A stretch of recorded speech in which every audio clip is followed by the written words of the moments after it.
আসসালামু আলাইকুম বন্ধুরা, আশা করি সবাই সুস্থ আছেন। দেখুন, ইরানের বাংকার ব্যবস্থার বিবর্তন মধ্যপ্রাচ্যের সামরিক এবং রাজনৈতিক ভারসাম্যকে পুরোপুরি পাল্টে দিয়েছে। এক সময় যেসব বাংকার ছিল শুধুমাত্র গোলাবারুদ এবং স্বল্প পাল্লার যেসব মিসাইল রয়েছে সেগুলো লুকিয়ে রাখার সাধারণ গুদাম, তা এখন রূপ নিয়েছে ইরানের সবচেয়ে শক্তিশালী অস্ত্রে। আমেরিকা এবং ইসরায়েল তাদের সবচেয়ে শক্তিশালী বোমাগুলো নিক্ষেপ করার পরও ইরানের মাটির নিচে অবস্থিত এইসব বাংকারকে পুরোপুরি ধ্বংস করতে পারছে না। তাই তারা শত চেষ্টা করেও এইসব বাংকারের ভিতরে যে হাজার হাজার ড্রোন এবং মিসাইলের মজুদ রয়েছে সেগুলোর তেমন কোনো ক্ষতি করতে পারছে না। দেখুন, 1980 থেকে 1988 সাল পর্যন্ত ইরাক এবং ইরানের মধ্যে যে যুদ্ধ সংঘটিত হয়েছিল সে সময় সাদ্দাম হোসেনের বিমান বাহিনী তৎকালীন যে অ্যাসকাট মিসাইল ছিল সে মিসাইল দিয়ে ইরানের গোলাবারুদ এবং মিসাইলের মজুদের উপর হামলা চালাতো এবং হামলা চালিয়ে তা ধ্বংস করে দিত। ফলে ইরান পাহাড় কেটে সাধারণ বাংকার তৈরি করতে শুরু করে যেন ইরাকের এই মিসাইল হামলা থেকে তাদের গোলাবারুদ এবং মিসাইলগুলোকে বাঁচাতে পারে। তখন এগুলো ছিল নিতান্তই সাধারণ বাংকার, বলা যায় অস্ত্র এবং গোলাবারুদ লুকিয়ে রাখার জন্য সাধারণ গুদাম। তেমন কোনো জটিল এবং উন্নত প্রযুক্তি ছিল না। অনেক সময় এসব বাংকার এতটাই দুর্বল ছিল যে ইরাকের সামান্য মিসাইল হামলাতে সেগুলো ভেঙে পড়ত। কিন্তু ধীরে ধীরে ইরান তাদের এই বাংকার তৈরির পদ্ধতি পাল্টাতে শুরু করে। 1990 সাল এবং 2000 সালের দিকে ইরান যখন তাদের পারমাণবিক কর্মসূচি প্রথম শুরু করে তখন তারা নাতাঞ্জ এবং ফরদুর মতো জায়গায় তারা কঠিন গ্রানাইট পাথরের পাহাড় কেটে সেই পাথরের নিচে শক্তিশালী বাংকার তৈরি করতে শুরু করে, যেন আমেরিকা এবং ইসরায়েলের বিমান হামলা থেকে ইউরেনিয়াম সমৃদ্ধকরণের যেসব যন্ত্রপাতি রয়েছে সেগুলোকে সুরক্ষিত রাখা যায়। কিন্তু আসল চমকটা আসতে শুরু করে 2010 সালের পর থেকে। তখন ইরান তাদের সাধারণ বাংকার ব্যবস্থা থেকে বের হয়ে মাটির নিচে পুরো মিসাইলের শহর তৈরি করতে শুরু করে, আর সেই সব শহরগুলোর নাম দেওয়া হয় মিসাইল সিটি। এইসব মিসাইল সিটি তৈরি করা হয় পাহাড়ের কয়েকশো মিটার নিচে মাইলের পর মাইল লম্বা টানেল তৈরি করে, যেসব টানেলে রয়েছে বড় বড় মিসাইল তৈরির কারখানা। এমনকি এইসব বাংকারে স্বয়ংক্রিয় রেল লাইন বসানো হয়, যার মাধ্যমে চোখের পলকে শত শত মিসাইল বাংকার থেকে বের করে এনে শত্রুর দিকে নিক্ষেপ করা যায় এবং শত্রু বাংকারের অবস্থান টের পাওয়ার আগেই লঞ্চারগুলোকে রেল লাইনের মাধ্যমে বাংকারের ভিতরে লুকিয়ে ফেলা যায়। তবে গত কয়েক মাস ধরে চলা এই যুদ্ধে বাংকারগুলোর শক্তি এবং দুর্বলতা দুটোই প্রকাশ পেয়েছে। আমেরিকা এবং ইসরায়েল আগে বোমা হামলা করে বাংকারগুলোকে পুরোপুরি ধ্বংস করে দেওয়ার চেষ্টা করত, কিন্তু ইরানের বাংকারগুলো মাটির এত গভীরে ছিল যে তারা শক্তিশালী বোমা নিক্ষেপ করার পরও অনেক সময় এসব বাংকার ধ্বংস করতে পারত না। তাই তারা এবারের যুদ্ধে আগের মতো পুরো বাংকার ধ্বংস করার চেষ্টা না করে B2 এর মতো বাড়ি যেই সব বোমারু বিমান রয়েছে সেগুলো দিয়ে টানেলের প্রবেশ মুখে বোমা নিক্ষেপ করে সেই সব প্রবেশ মুখ বন্ধ করে দেওয়ার চেষ্টা করে, যেন ইরান সেই সব বাংকার থেকে কোনো রকমের মিসাইল বা ড্রোন বের করে আমেরিকা এবং ইসরায়েলের উপর পাল্টা আক্রমণ করতে না পারে। কিন্তু ইরান এবারও এমন কাজ করে বসেছে যাতে আমেরিকা এবং ইসরায়েলের সকল কৌশল ব্যস্ত গেছে। তারা আমেরিকার সাথে যুদ্ধবিরতি হওয়ার মাত্র মাস খানেকের মধ্যে আমেরিকা এবং ইসরায়েলের হামলায় ক্ষতিগ্রস্ত হওয়া 69টি টানেল প্রবেশমুখের মধ্যে কমপক্ষে 50টিকে তারা ইতিমধ্যে পুনরায় খনন করে সচল করে ফেলেছে, যা এই যুদ্ধে যুক্তরাষ্ট্র এবং ইসরায়েলের যেই কৌশল ছিল সেই কৌশল এবং হিসাব নিকাশকে ভুল প্রমাণিত করেছে। আর ঠিক এ সময়ে সামনে এসেছে পিকঅ্যাক্স মাউন্টেন সাইট নামে এক শক্তিশালী টানেলের কথা। আপনারা স্ক্রিনে নিশ্চয় সে বাংকারের অবস্থানটা দেখতে পাচ্ছেন। নাতানজ পারমাণবিক স্থাপনার ঠিক পাশেই 1.5 থেকে 2 কিলোমিটার দক্ষিণে এই পিকঅ্যাক্স পাহাড়ের অবস্থান। আর এই পাহাড়ের প্রায় 100 মিটার গভীরে ইরান তাদের নতুন বাংকার তৈরি করেছে।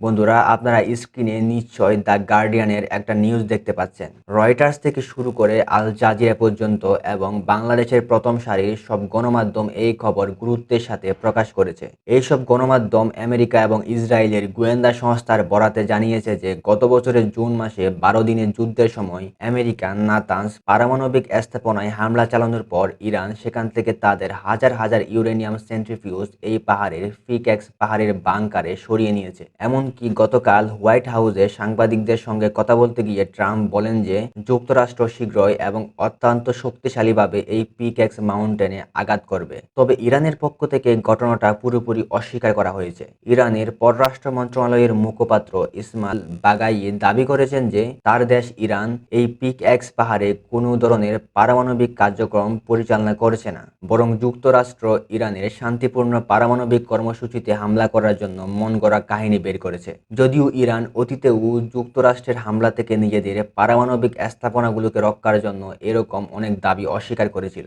যাই হোক, এরপর থেকে একের পর এক দ্রুত পরিস্থিতি পরিবর্তন হচ্ছে। দেখুন, ঘটনার সূত্রপাত হয় 2020 সালে। সেই বছরের জুলাই মাসে আমেরিকা এবং ইসরায়েলের গোয়েন্দারা গোপনে নাতানস পারমাণবিক স্থাপনার ভিতরে বিস্ফোরক ডিভাইস লাগিয়ে দেয় এবং দূর থেকে রিমোট কন্ট্রোলের মাধ্যমে সেটার বিস্ফোরণ ঘটায়। ফলে এক ভয়াবহ বিস্ফোরণ এবং অগ্নিকাণ্ডের সৃষ্টি হয়, যার ফলে নতুন এবং উন্নত সেন্ট্রিফিউজ তৈরি করার প্রক্রিয়া মারাত্মকভাবে ক্ষতিগ্রস্ত হয়। ইরান তখনই বুঝতে পারে যে তাদের পারমাণবিক অগ্রগতি থামানোর জন্য আমেরিকা এবং ইসরায়েল এই পারমাণবিক স্থাপনার উপর হামলা চালাতে পারে। তাই তারা তাদের সেন্ট্রিফিউজগুলোকে সুরক্ষিত রাখার জন্য নাতানস পারমাণবিক স্থাপনার 2 কিলোমিটার দক্ষিণে পিকেক্স পাহাড়ের নিচে আরও শক্তিশালী বাংকার তৈরি করার কাজ শুরু করে, যেটা স্ক্রিনে আপনারা নিশ্চয় দেখতে পাচ্ছেন। এরপর গত 6 বছরে এটা পরিণত হয়েছে বিশ্বের অন্যতম দুর্ভেদ্য শক্তিশালী পারমাণবিক বাংকারে। দেখুন, গতকাল হোয়াইট হাউসে এক সাংবাদিক সাক্ষাৎকারে ট্রাম্প ঘোষণা করেছেন যে তারা ইরানের এই নতুন